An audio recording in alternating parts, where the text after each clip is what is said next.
बल्कि यूट्रस। अधिकतर सोनोग्राफी जब आप कराते हैं तो आपकी रिपोर्ट में बल्कि यूट्रस लिखा हुआ होता है।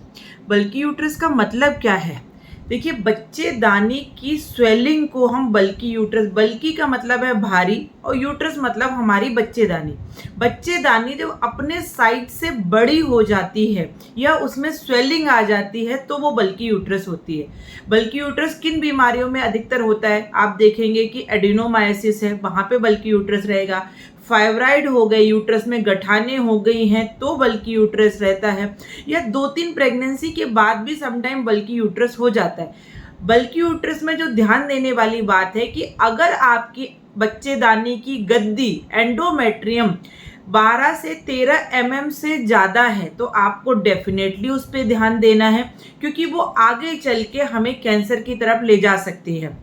बल्कि यूट्रस में या इस तरह की समस्याओं में आपको सर्जरी एडवाइस की जाती है, जबकि आयुर्वेद में ऐसा बताया है कि जो बल्कि यूट्रस है वो बिकॉज ऑफ कफ दोष जब हमारे शरीर में बढ़ जाता है तो उसकी वजह से हमारे बच्चेदानी में सूजन आ जाती है और उसमें हमें सिर्फ सर्जरी कराने की ज़रूरत नहीं है। अगर आपको बल्कि यूट्रस है तो आयुर्वेद ने बताएगी जो लेखन द्रव्य हैं, जो लीवर स्टिमुलेंट हम कह सकते हैं, जो आपकी जठराग्नि को बढ़ाएंगी, जो आपके लीवर को स्टिमुलेट करेंगी, वो दवाइयाँ आपके गर्भाशय का शोधन करेंगी, लेखन करेंगी और आपके बल्कि यूट्रस को आप ठीक कर सकते हैं।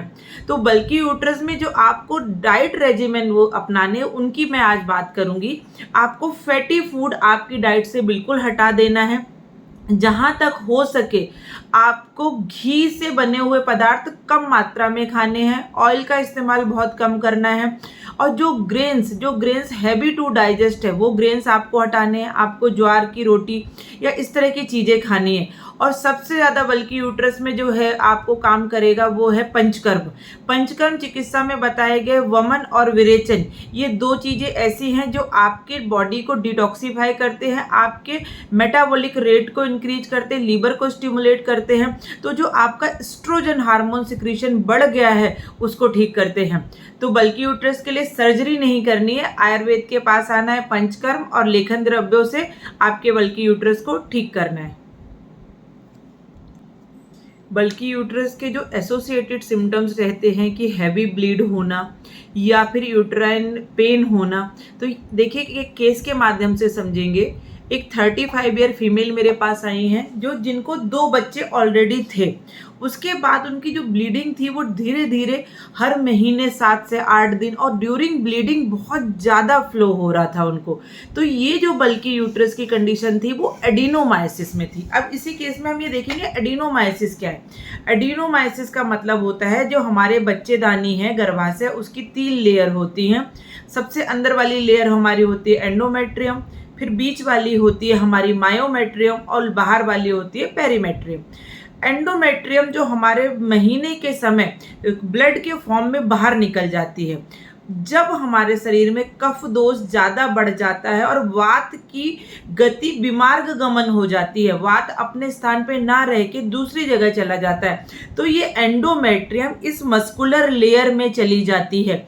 इसी को हम एडिनोमायोसिस बोलते हैं। इस लेयर का काम है ब्लीड करना। जब आपका महीना आता है तो जो एंडोमेट्रियम है जो अंदर की तरफ है वो तो बाहर निकल जाती है, लेकिन जो मस्कुलर मसल्स में चली गई वो वहाँ ब्लीड करती रहती है और गठाने बना लेती है और धीरे धीरे यूट्रस की जो मोटाई है वो बढ़ती चली जाती है और यहाँ पे बल्कि यूट्रस हो जाता है।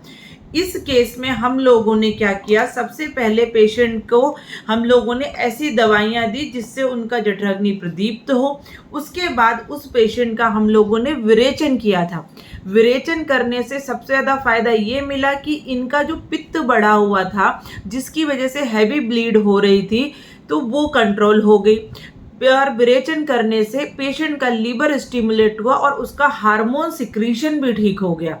तो जब हार्मोन सिक्रीशन ठीक हुआ तो धीरे धीरे यूट्रस की गर्भाशय की स्वेलिंग कम हुई, यूट्रस अपने नॉर्मल साइज में आया और जो एडिनोमा बने हुए थे, जो गठाने थी, वो भी धीरे धीरे गल गई। नॉर्मल सोनोग्राफी उनकी 3 से 4 महीने में आ गई। तो इस तरह आपको बल्कि यूट्रस है तो आपको सर्जरी नहीं कराना है। डॉक्टर ज्योति आयुर्वेदा में आप कांटेक्ट कर सकते हैं। नमस्ते।